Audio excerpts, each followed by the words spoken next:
Assalamualaikum warahmatullahi wabarakatuh. Perkenalkan, saya Nasirul Khair. Di sini saya akan menjelaskan tentang sejarah kota Mekah. Mekah atau Makkah adalah suatu kota yang terletak di pedalaman bagian barat Hijaz, sekarang Arab Saudi, sekitar 80 km dari Jeddah di dekat Teluk Merah. Di masa silam, tempat ini dikenal dengan nama Bakkah, seperti yang ada pada Al-Quran surah Ali Imran ayat ke-96. Juga disebut dengan Makoroba oleh Ptolemeus, seorang ahli astronomi dan geografi dari Iskandaria pada abad kedua. Mekah terletak di dasar Wadi Ibrahim, sebuah lembah yang gersang dan tandus dan dikepung oleh bukit-bukit berbatu. Suhu udaranya tinggi dan jarang sekali turun hujan. Karena posisinya yang rendah, Mekah selalu terancam banjir musiman yang turun dari bukit di sekitarnya. Tetapi begitu hujan dan banjir terhenti, tanah kembali jadi kering kembali sehingga air sangat susah diperoleh. Perkembangan kota Mekah tidak lepas dari keberadaan Nabi Ismail alaihissalam dan Siti Hajar sebagai penduduk pertama kota ini, yang ditempatkan oleh Nabi Ibrahim alaihissalam atas perintah Allah SWT. Keduanya merupakan aktor dalam cerita tradisi penting memancarnya mata air sumber Zam-Zam atau sumber Ismail. Kemudian karena itulah lembah yang awalnya gersang berubah menjadi tempat pemberhentian kafilah. Malah karena mata air yang memancar dari sumber Zam-Zam tersebut menarik perhatian beberapa kafilah yang akan tinggal di tempat itu. Menurut beberapa keterangan sejarah, kabilah pertama yang menempati di tempat tersebut adalah kabilah Jurhum, yaitu sebuah kabilah purba berasal dari Yaman yang datang ke Mekah. Nabi Ismail mempunyai beberapa anak hasil pernikahannya dengan gadis kabilah Jurhum.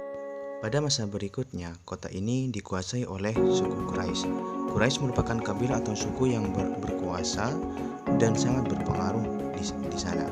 Kata Quraisy konon berasal dari Qurus, yang berarti menghimpun dan berdagang.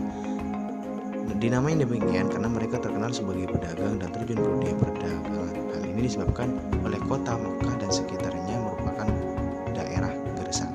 Aktivitas dagang mereka dikenal hingga Damaskus, Palestina, dan Afrika. Perlu diketahui, Quraisy atau penduduk Mekah pada umumnya bertemperamen buruk, perilaku mereka cenderung lebih agresif, egois, keras kepala, serta tidak mudah menerima pendapat atau keyakinan orang lain. Qusay merupakan kepala kabilah Quraisy dan penguasa Mekah yang kemudian dilanjutkan oleh Abdul Muthalib. Pada masa setelahnya, Nabi Muhammad SAW, seorang keturunan langsung dari Nabi Ismail serta Qusay, lahir dan tumbuh dewasa di kota ini. Kemudian ia diangkat menjadi nabi dan rasul terakhir oleh Allah SWT. Namun ajarannya ditolak kaumnya yang jahil atau berada dalam kegelapan pemikiran, yakni jahiliyah, sehingga berpindah atau hijrah ke Madinah. Setelah Madinah berkembang pesat, akhirnya Nabi Muhammad SAW kembali ke Mekah dalam misi membebaskan kota Mekah secara damai, yakni dikenal dengan Fathu Mekah. Masa setelahnya, Mekah berada di bawah administrasi Khulafaur Rasyidin yang berpusat di Madinah. Kemudian para khalifah dinasti Umayyah di Damaskus, dinasti Abbasiyah di Baghdad.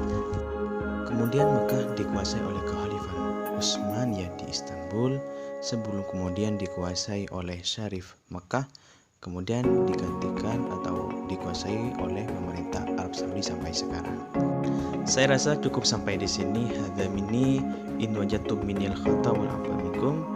Syukran ala musyahadatikum. Assalamualaikum warahmatullahi wabarakatuh.